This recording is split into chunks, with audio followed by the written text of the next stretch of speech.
Romanos capítulo 3, do verso 1 ao verso de número 20.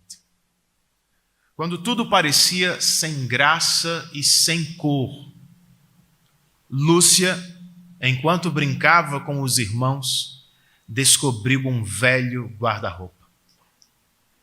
E entrando, ela acabou saindo no reino misterioso de Nárnia. Talvez você já tenha assistido ou lido o livro. E embora tenha ficado imediatamente encantada com o que viu, ela logo ficou sabendo pela boca de um fauno que em Nárnia é sempre inverno e nunca Natal.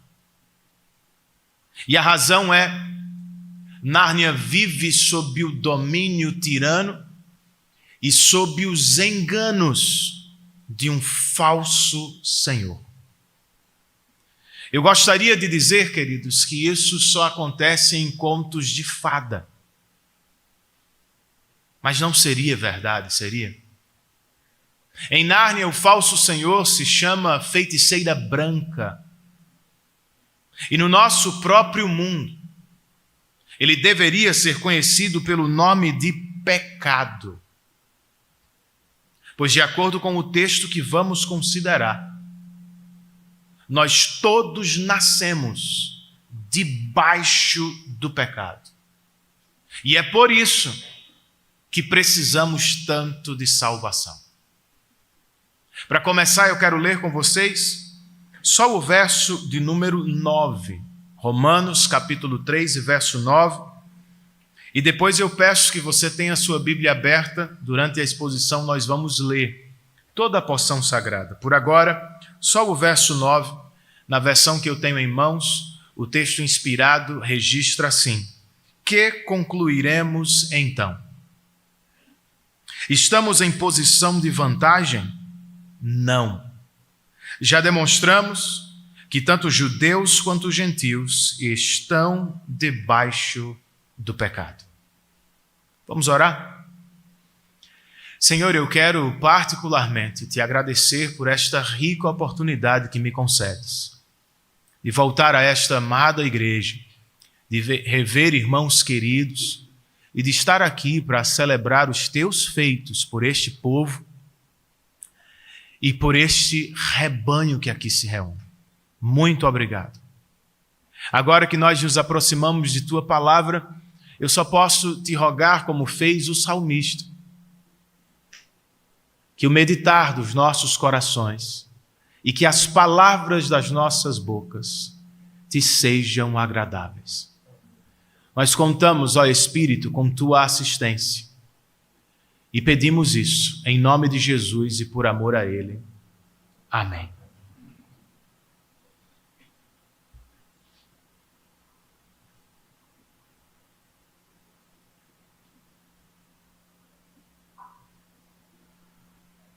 Que concluiremos então, queridos? É hora de descer a cortina e de concluir o caso. Em sua galeria, desde o capítulo 1, o apóstolo Paulo já exibiu todos os quadros da humanidade, um por um. A escandalosa depravação dos que rejeitam a revelação de Deus, a justiça hipócrita dos moralistas e a arrogância do povo judeu, marcada pela anomalia de gabar-se da lei enquanto se quebrava a lei. E agora, como é que se encerra o raciocínio? Os judeus perguntam: estamos em posição de vantagem em relação aos outros povos?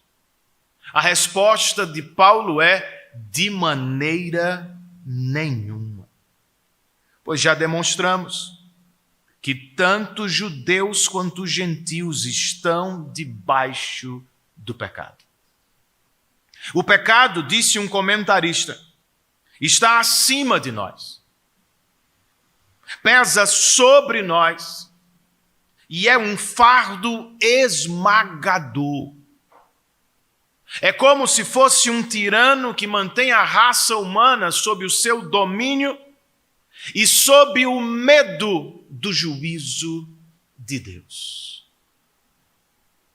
Essa é a realidade de todos os seres humanos.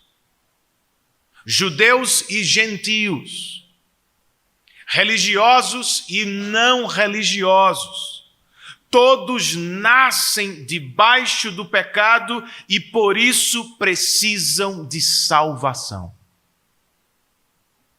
Você concorda? Como é que se prova essa tese bíblica, irmãos? Bem, neste texto, o apóstolo parece nos oferecer pelo menos 3 provas, ou talvez mais, mas eu as resumi em 3. A primeira delas é a religião presunçosa de alguns. O apóstolo está, desde o capítulo 2, em um diálogo com um opositor imaginário judeu. Tal opositor levanta perguntas e o apóstolo Paulo trata de respondê-las. Então, a primeira parte do diálogo, no capítulo 3, surge naturalmente nos versos 1 e 2. E eu peço que você volte os seus olhos para o texto comigo outra vez. O opositor de Paulo pergunta: que vantagem há então em ser judeu? Ou que utilidade há na circuncisão? Verso 2, Paulo responde: muita em todos os sentidos. Principalmente porque aos judeus foram confiadas as palavras de Deus. Se ser judeu, etnicamente falando, não salva, gente. E se a circuncisão não é garantia da bênção de Deus, qual é a vantagem de ser judeu? A resposta esperada pelo opositor imaginário de Paulo era nenhuma. A resposta surpreendente do apóstolo é muitas. Especialmente porque aos judeus foram confiadas as palavras do próprio Deus.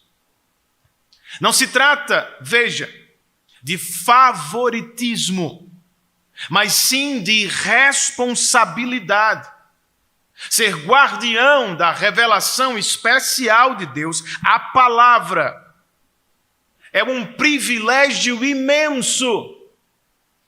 E por séculos essa responsabilidade não foi confiada a nenhum outro povo, a não ser o povo judeu. O opositor de Paulo levanta novas perguntas, verso 3. E Paulo, novas respostas, verso 4. Que importa se alguns deles foram infiéis? A sua infidelidade anulará a fidelidade de Deus? De maneira nenhuma. Seja Deus verdadeiro e todo homem mentiroso. Como está escrito, para que seja justificado nas tuas palavras e prevaleças quando fores julgado. Paulo, mas e se esse povo privilegiado não corresponder a Deus? E se este povo que recebeu a dádiva da palavra for infiel a Deus? Será que isso coloca a confiabilidade de Deus em xeque? Deus poderia, por causa da infidelidade de seu povo, tornar-se ele mesmo infiel às promessas que fez? A devolutiva de Paulo aqui é bem mais forte do que lemos em nossas versões em português. A NVI registra apenas de maneira nenhuma. Um especialista na língua original prefere nem morto, nem em 1 milhão de anos. Deus jamais quebraria a sua aliança. Por que não? Porque só Deus é verdadeiro, enquanto todos os homens são mentirosos. Os homens quebram suas promessas e sim, eles mentem uns aos outros. Deus, ao contrário, não mente. Ele é sempre verdadeiro. As palavras de Calvino, este é o axioma primordial da filosofia cristã. E nas palavras de Sproul, é assim que vivemos como crentes. Nós cremos que Deus é diferente de nós. Ele não mente, nem quebra suas promessas. É por isso que Paulo se apega a um texto do Saltério, de Davi. Sabendo Davi que Deus sempre vence quando julga, Davi apela no Salmo 51 pela misericórdia de Deus. Era a única esperança que ele tinha. E esta é a única esperança que temos diante de um justo juiz que nunca mente e que sempre vence quando julga. As últimas perguntas e respostas deste diálogo imaginário, por agora aparecem entre os versos 5 e 8. O opositor pergunta: mas, se a nossa injustiça ressalta de maneira ainda mais clara a justiça de Deus, que diremos? Que Deus é injusto por aplicar a sua ira? Estou usando um argumento humano. Claro que não. Se fosse assim, como Deus julgaria o mundo? Alguém pode alegar ainda: se a minha mentira ressalta a veracidade de Deus, aumentando assim a sua glória, por que sou condenado como pecador? Por que não dizer como alguns caluniosamente afirmam que dizemos: façamos o mal para que nos venha o bem? A condenação dos tais é merecida.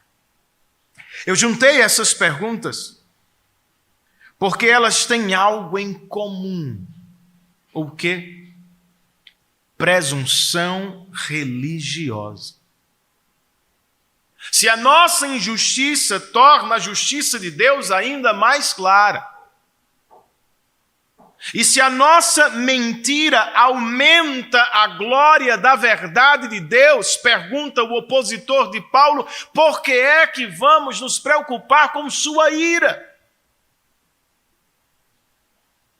A lógica por trás deste raciocínio é: quanto pior, melhor.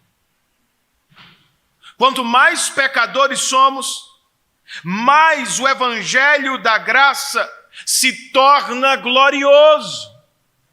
Será? Qual é a resposta do apóstolo? Primeiro ele diz: cuidado. Deus julgará o mundo com perfeição. Depois, aos que desconsideram a justiça de Deus, aos que desprezam a santidade do Senhor, Paulo nem sequer responde, simplesmente conclui: a condenação deles é mais do que merecida. O que você acha? Você está com Paulo? que defende a piedade como meio de se glorificar a Deus? Ou você está com o opositor de Paulo, que prega a libertinagem e o abuso da graça de Deus? Entendam, o opositor imaginário de Paulo é um presunçoso. Ele vive em pecado e pensa que está fazendo um favor a Deus. Como é que Deus vai se revelar gracioso aos homens se eu não pecar? Ele pisa na graça. Ele desdenha da santidade. Porque em seu íntimo ele nutre o pensamento: Deus está sempre pronto para me salvar e servir. Mas e se ele estiver errado, irmãos? E se nós estivermos errados nesse pensamento? E se chegar a hora de Deus nos entregar as consequências dos pecados que nós escolhemos cometer? Vocês se lembram de Sansão? O texto de Juízes registra que Sansão, estando cercado pelos filisteus, acordou do sono e pensou: sairei como antes e me livrarei. Contudo, diz Samuel, Sansão não sabia que o Senhor o tinha deixado. Para mim, esse é um dos versos mais tristes da Bíblia. E ele trata deste caso perigoso da presunção espiritual. Se seguirmos nesta rota, inevitavelmente nós sofreremos. Se somos crentes, ao menos temporariamente, sob a mão disciplinadora do Senhor. E se seguirmos como não crentes, pecadores, impenitentes, nós poderemos sofrer eternamente sob a ira de Deus. Por isso, antes que aconteça, abandonemos a presunção, queridos, e retomemos o caminho da piedade. Um comentarista escreve: se a glória de Deus se torna ainda mais radiante em confronto com o nosso pecado, então esse fato não é obra de homem, e sim de Deus, o qual, como habilidoso artesão, sabe como dominar nossa perversidade e direcioná-la rumo a outro propósito. Contudo, que nenhum crente esqueça, Deus prescreveu a piedade como a vereda pela qual quer ser glorificado por seu povo. E piedade, irmãos, nós desenvolvemos quando tiramos vantagem da maior vantagem que temos. Sabe do que eu estou falando? Paulo, que vantagem há em ser judeu? Muitas. Porque a vocês foram confiadas as palavras de Deus. Crentes em Jesus Cristo, não poderíamos dizer o mesmo de nós. Digam-me, vocês não se sentem agraciados por ouvir a palavra de Deus por 24 anos nesta igreja local? É um baita privilégio. É uma imensa vantagem que temos. O reformador Calvino escreveu: se ao Senhor aprouver agraciar uma igreja com a dádiva da palavra, tal deve ser considerada uma incomensurável bênção. É como você vê a questão. Então tire vantagem da maior vantagem que Deus lhe deu.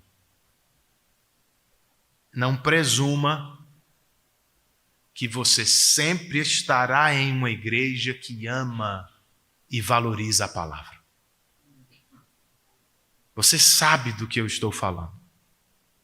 Há centenas, talvez para nossa tristeza, milhares de igrejas que desprezam a palavra e que vivem como se ela não fosse importante. Então não presuma que você sempre terá esta vantagem.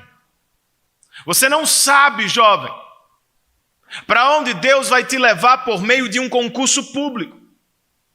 E se lá você terá uma igreja que ama a palavra de Deus. E para ser sincero, nós não sabemos se esta igreja local seguirá fiel à palavra por muitos anos. E eu disse isso à minha própria igreja também, viu? Quantas igrejas do passado não foram fiéis por um tempo? E hoje não são mais. Enquanto temos uma igreja que ama e ensina a palavra de Deus, tiremos vantagem da grande vantagem que Deus nos deu, irmãos. Aproveite a oportunidade. Valorize os mestres que você tem. Aproxime-se do culto público com santa expectativa. Deleite-se a cada encontro com Deus na palavra. E ao voltar para casa, não silencie a voz do Senhor. Siga estudando, meditando na palavra de Deus. E se realmente quer abençoar filhos, amigos e colegas,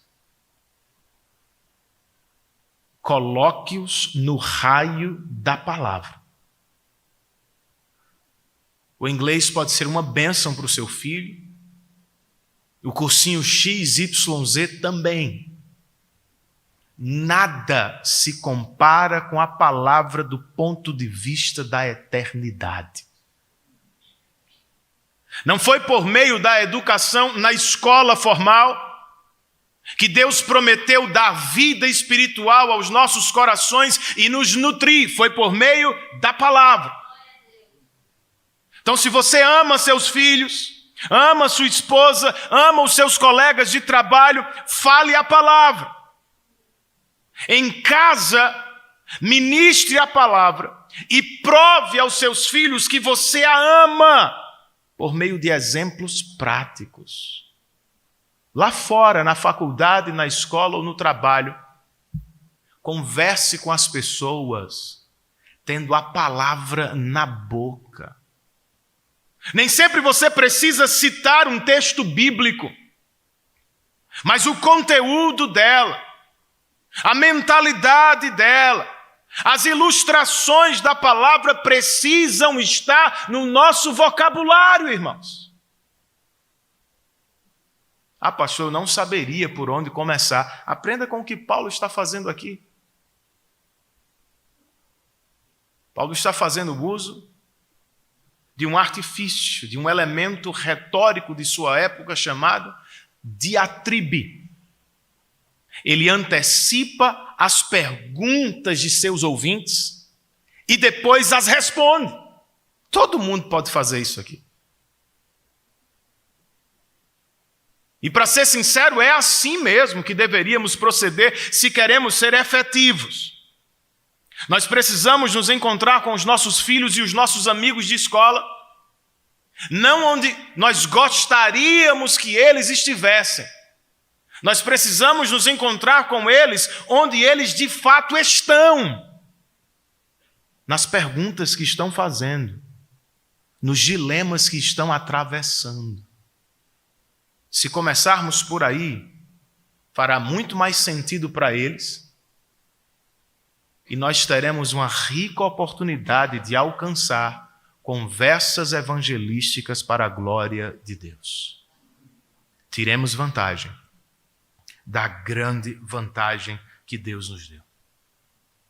E queridos, do que as pessoas mais precisam, uma vez que por natureza todas nascem debaixo do pecado. Quer mais uma prova? O apóstolo nos diz, para além da presunção religiosa de alguns, ele nos apresenta a vida desgraçada da humanidade. E esse é o termo mesmo que Paulo emprega, por isso que eu não troquei. No departamento infantil da igreja, a irmã que nos auxilia trocou desgraçada por infeliz. Tudo bem, mas Paulo usa desgraçada mesmo. E faz todo sentido do mundo.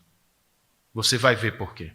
Verso 9, ou melhor, verso 10 ao verso de número 18. De uma vez só, porque é uma cadeia de textos.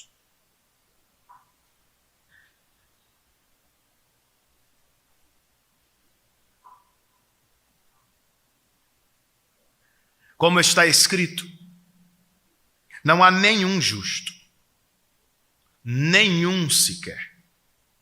Não há ninguém que entenda, ninguém que busque a Deus. Todos se desviaram, todos tornaram-se juntamente inúteis. Não há ninguém que faça o bem, não há nenhum sequer. Suas gargantas são um túmulo aberto, com suas línguas enganam. Veneno de serpentes está em seus lábios. Suas bocas estão cheias de maldição e amargura. Seus pés são ágeis para derramar sangue. Ruína e desgraça marcam os seus caminhos e não conhecem o caminho da paz. Aos seus olhos é inútil temer a Deus. Que acabamos de ler, queridos, pode ser chamado de uma corrente bíblica, de uma cadeia de textos bíblicos. Para que ninguém pense que está falando apenas a partir de sua própria experiência. O apóstolo Paulo emprega aqui textos bíblicos de Eclesiastes, de Salmos e de Isaías, para provar sua mesma tese. Judeus e gentios, religiosos e não religiosos, todos nascem debaixo da escravidão e da culpa do pecado. E deste quadro lúgubre, 3 grandes ensinamentos se destacam. O primeiro deles tem a ver com a essência do pecado. O que é pecado para Deus? Ao início desta corrente nós lemos: não há ninguém que busque a Deus. Ao final dela encontramos: aos seus olhos é inútil temer a Deus. Entendam algo.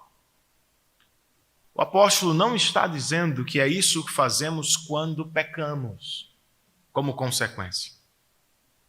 O que o apóstolo está nos dizendo esta é a essência do pecado. Não buscar Deus por Deus. E não temer a Deus porque Ele é Deus. É a essência da nossa rebeldia.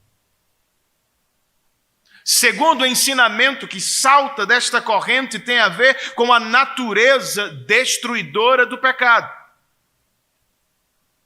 Entre os versos 13 e 17, todos ouvimos. Paulo cita várias partes do corpo humano. As gargantas são um túmulo aberto. As bocas estão cheias de maldição. Os lábios destilam veneno. As línguas enganam, os pés buscam a violência e os olhos não conhecem o caminho da paz. Não é o jornal de meio-dia na cidade de Caruaru.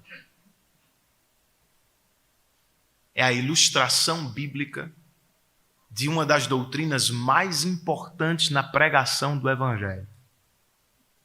A doutrina da depravação total. Com isso, queridos, nós não estamos dizendo que todos os pecadores são tão maus quanto podem ser. Nem todo mundo é Hitler. O que nós estamos dizendo é: ninguém é tão bom quanto deveria ser. O pastor Philip Ryken, em seu livro As Doutrinas da Graça, explica: depravação total não significa que a pessoa não regenerada é totalmente má em tudo que faz. Em vez disso, essa doutrina ensina que nenhum de seus atos é, em qualquer instância, inteiramente bom.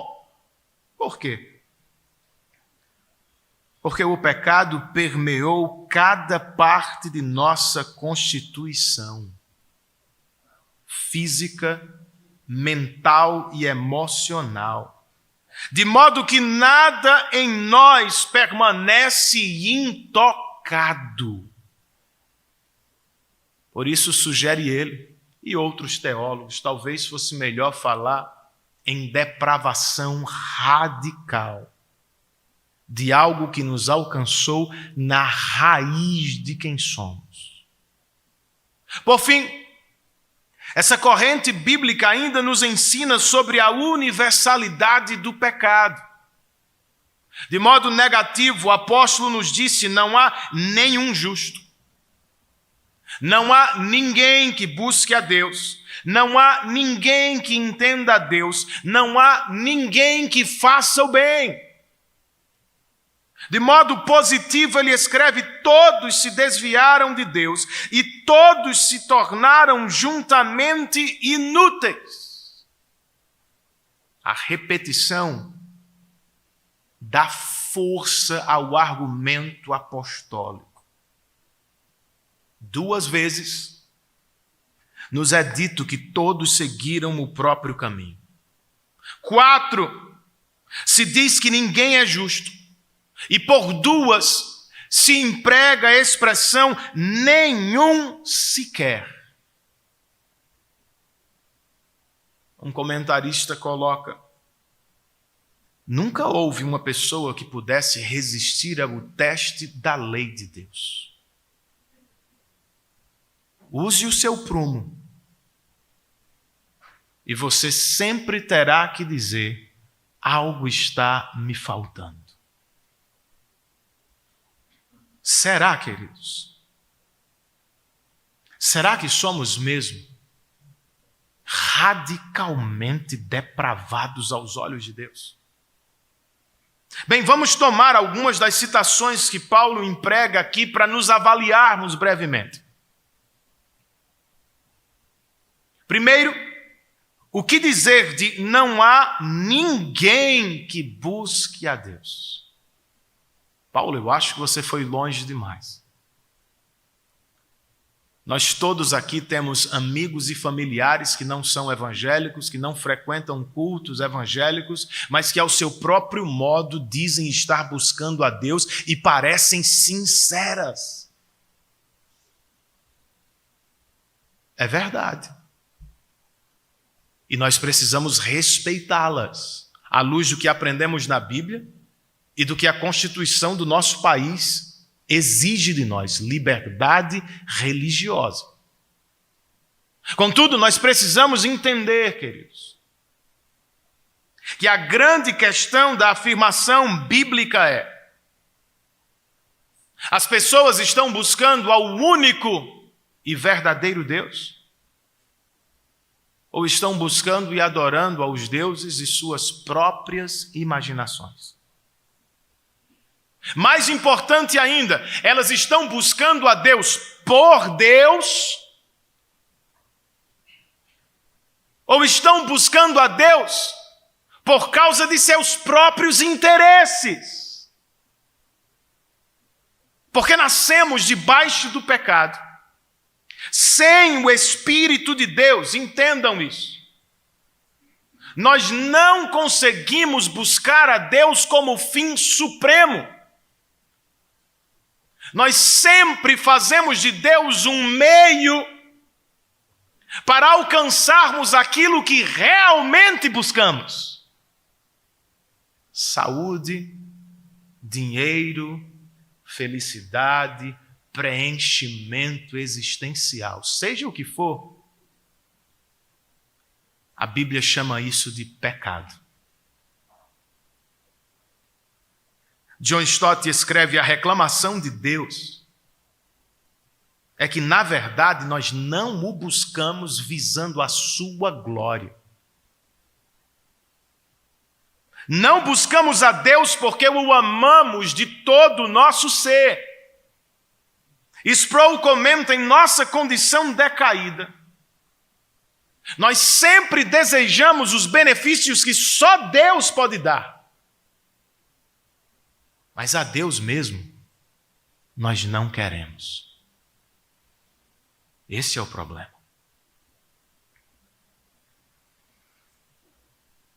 Agora, como interpretamos a declaração de Paulo: não há ninguém que faça o bem? De novo, todos nós conhecemos pessoas caridosas, que, embora não sejam crentes, talvez sejam praticadoras de boas obras para além do que nós mesmos fazemos. Mas sabe qual é a questão da Bíblia? Deus avalia não só a forma externa das nossas boas obras. Deus avalia principalmente as motivações internas por trás das boas obras. Outra vez a questão é: as boas obras são praticadas para o bem de quem? Da glória de Deus? Da pessoa que recebe a boa obra ou da pessoa que pratica a boa obra? Certo jardineiro, por amor ao seu rei, foi ao palácio e entregou ao rei a maior cenoura que ele colheu no ano. E antes que ele pudesse deixar o palácio, o rei voltou-se para ele e disse: porque você me amou, eu vou te dar mais terra para você seguir plantando. Um nobre do reino ficou sabendo e pensou: o que o rei não me dará se eu lhe levar um dos meus melhores cavalos? Quando chegou à presença do rei, o que ele ouviu foi: você não vai ganhar nada de mim, pois você não veio aqui me presentear. Você veio aqui se presentear. Entendem? O bem que Deus aceita é feito sem interesses. É feito para o bem do outro e de Deus, e não para o nosso. Eu estava voltando de uma viagem e eu não pude deixar de ouvir a conversa de duas senhoras que estavam na minha frente. E uma delas insistia com a outra para que esta fosse a um centro religioso. Porque ali, de 9 ao meio-dia, todos os sábados, ela praticava boas obras e voltava para casa radiante consigo mesma. Eu não quis ser indelicado, mas eu fiquei tentado a perguntar: essa boa obra foi praticada para quem? Percebem? Terceiro, o que dizemos das declarações bíblicas que afirmam que usamos as partes do corpo para amaldiçoar e fazer guerras? Por que é que vivemos constantemente em guerras, irmãos? Contra o cônjuge, contra os irmãos da igreja, às vezes, contra os colegas do trabalho. Você sabe qual é a questão por trás de cada disputa que vivenciamos? Nós fazemos guerra contra seja lá quem for, porque se está bloqueando o caminho das nossas verdadeiras paixões. por causa do pecado. Por vezes nós acreditamos piamente que o descanso, que o sucesso no trabalho, que a promoção, que a visibilidade na faculdade, que coisas desse tipo vão nos levar à experiência máxima de realização pessoal. É por isso que, metaforicamente falando, nós vivemos derramando sangue uns dos outros.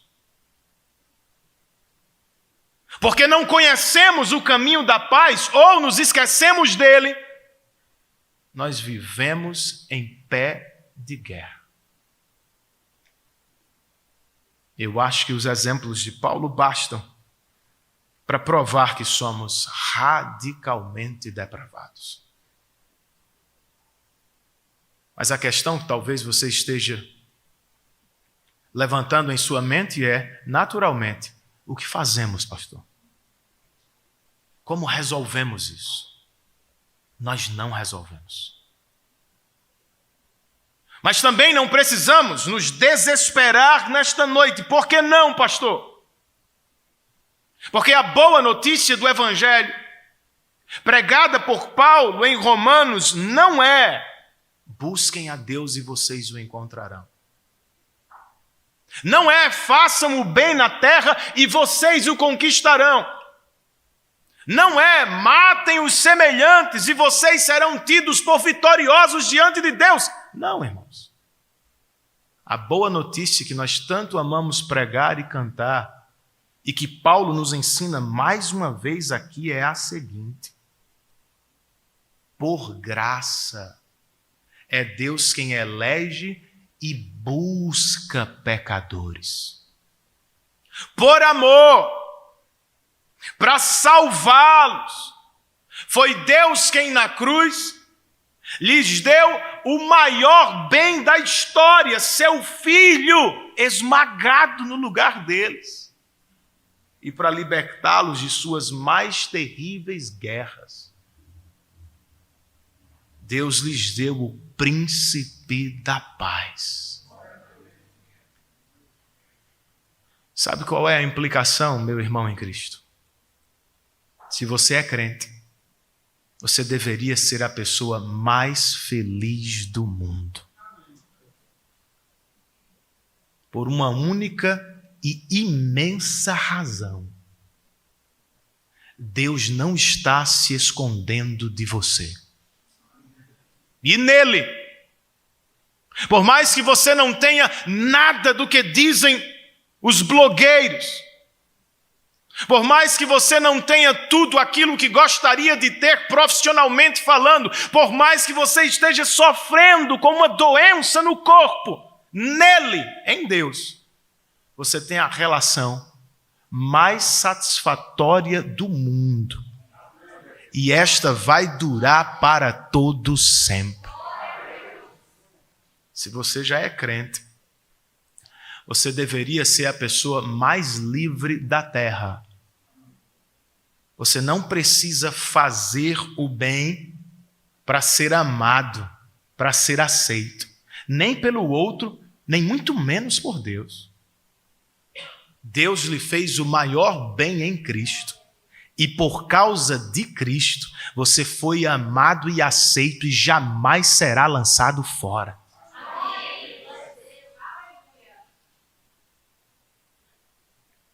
Se você já é um crente, você deveria baixar as armas. Você não precisa mais viver em guerra o tempo todo e com todo mundo. Por quê, gente? O bem mais precioso da vida, Cristo, nos foi dado. E Ele jamais nos será tirado. Nenhuma competição de trabalho se compara a isso. Nenhuma discussão da sua casa se compara a isso. Nenhum litígio familiar se compara a isso. Deixe cair as armas. Você tem a pérola de maior valor.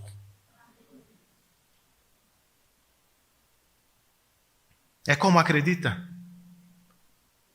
Para terminar,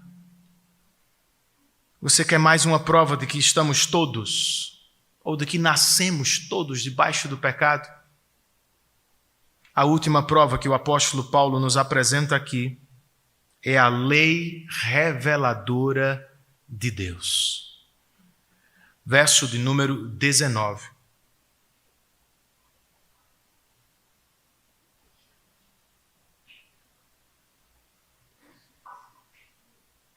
Sabemos que tudo o que a lei diz, o diz àqueles que estão debaixo dela, para que toda boca se cale e todo mundo esteja sob o juízo de Deus. O que liga as partes da argumentação de Paulo é a expressão debaixo de. Você percebeu? Mais cedo ele nos diz que todos estão debaixo do pecado. Agora ele nos diz que todos estão debaixo da lei. O que significa? Os gentios que rejeitaram a revelação geral de Deus na criação, e os judeus que não conseguem cumprir a revelação especial de Deus, a palavra, todos eles estão debaixo da lei.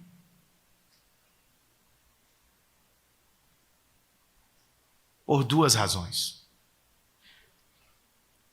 Ou com dois propósitos. Primeiro, para que toda boca se cale. E segundo, para que todo mundo esteja sob o juízo de Deus.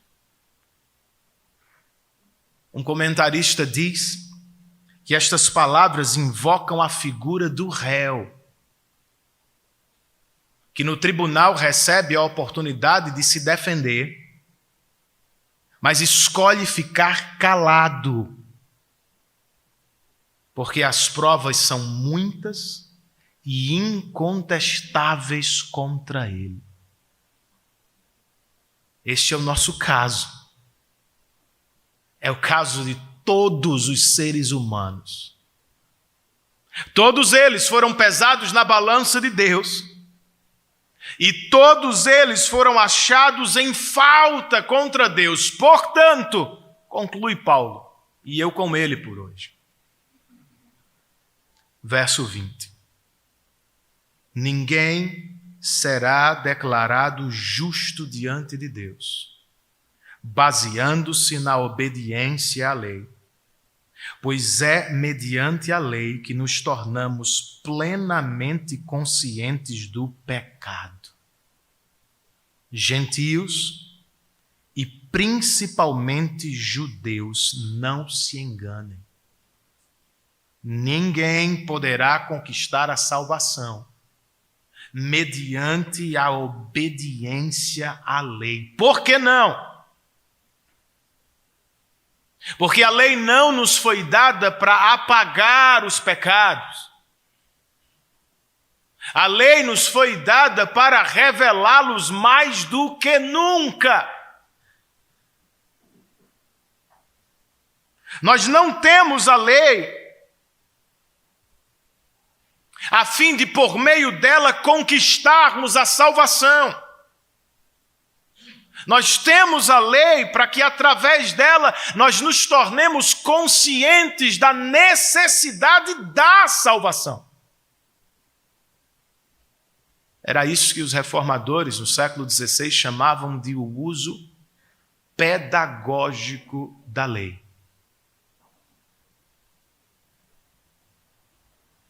Ao nos colocar sob a convicção do pecado e ao criar em nós a necessidade espiritual, como um professor, a lei nos leva até Cristo.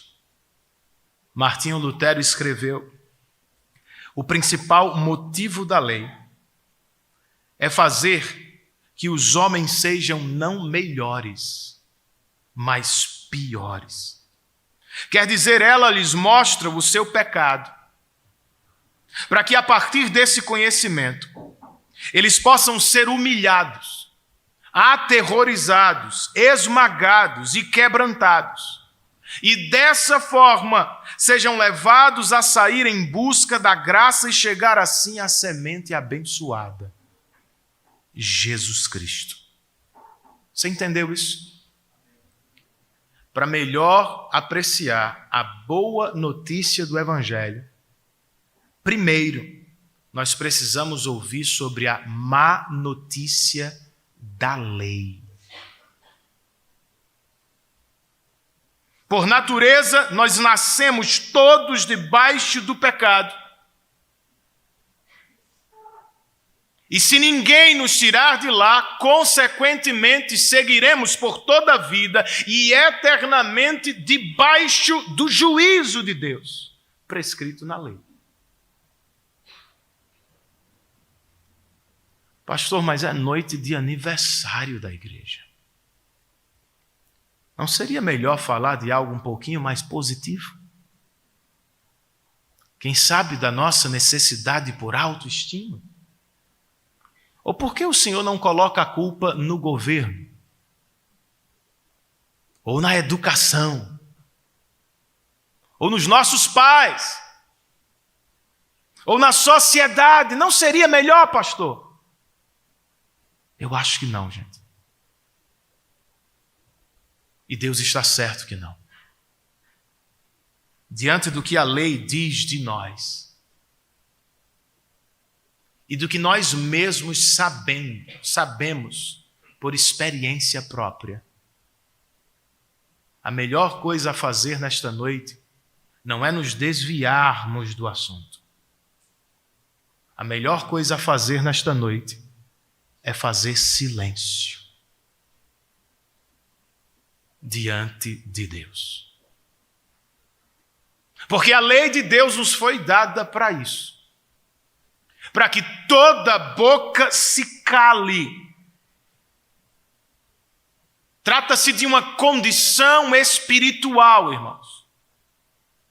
Por causa de Cristo, tudo o que precisamos para ir a Deus é da necessidade de ir a Deus.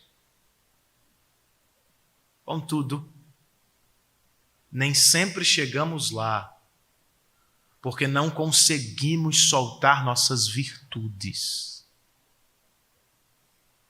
Nós gostamos de falar de nós mesmos. Nós estamos sempre querendo entregar o que temos para Deus a fim de que Ele goste de nós. Nos apresentamos quase sempre falando do que fazemos de bom. E quando pecamos, damos um jeito de nos justificarmos. É assim ou não? Não precisamos viver assim. Nós precisamos nos calar, irmãos. Por um lado, porque sabemos que por meio da lei, nós jamais vamos conquistar a salvação diante de Deus. Não há o que você possa fazer. Mas por outro, nós deveríamos nos calar, porque embora sejamos declaradamente culpados, Deus fez por nós em Cristo algo que jamais seríamos capazes de fazer. E por meio da justiça dele, Deus nos declarou justos e nos salvou de sua ira eterna. Calemo-nos diante de Deus. E se queremos abrir a boca, vamos abri-la para louvar a Cristo pelos seus feitos, pelos seus méritos, por sua morte e ressurreição que nos garantiu salvação. Se queremos abrir a boca, vamos abri-la para proclamar a boa notícia do Evangelho àqueles com quem vivemos. Eles precisam saber que não estão tão seguros. Nossos amigos e familiares não estão seguros em boas obras e religiões. Vez por outra nós ouvimos coisa do tipo, pastor, mas aquele incrédulo é mais justo do que os crentes às vezes. Olha, ele é crente e nem sabe que é crente. Não. Nós não somos salvos por moralidade, por ética ou por boas obras, gente. Há provavelmente pessoas que farão mais obras do que eu. E sem Cristo elas estarão condenadas eternamente. E eu que não fiz metade do que ela fez, se estiver em Cristo, serei salvo para sempre. Entende isso? Precisamos pregar o Evangelho. Quem sabe, como Nárnia, você tenha enfrentado na alma um duro e longo inverno. Você mais do que ninguém sabe que vive debaixo do pecado. O pecado tem destruído os seus relacionamentos, lhe marcado profundamente, e por mais que você tente, você não consegue se libertar sozinho. Você vive debaixo dele. E talvez nesta noite esteja até com medo do justo juiz com quem vai se encontrar. Quer uma rota melhor? Lucy encontrou um velho guarda-roupa que a levou ao reino maravilhoso de Nárnia. Você pode ser encontrado e salvo pelo Rei da Glória Jesus. Foi ele quem disse, eu sou a porta, e quem entra por mim será salvo. Tudo o que você precisa fazer para começar é aceitar o diagnóstico dele. Você nasceu debaixo do pecado e sem ele você nada pode fazer para resolver seu problema com Deus. Se o Espírito lhe convencer disso e pela fé você abraçar a Cristo, você pode ter entrado aqui condenado, mas você sairá daqui salvo e remido pelo sangue de Jesus. Que Deus te abençoe em Cristo Jesus.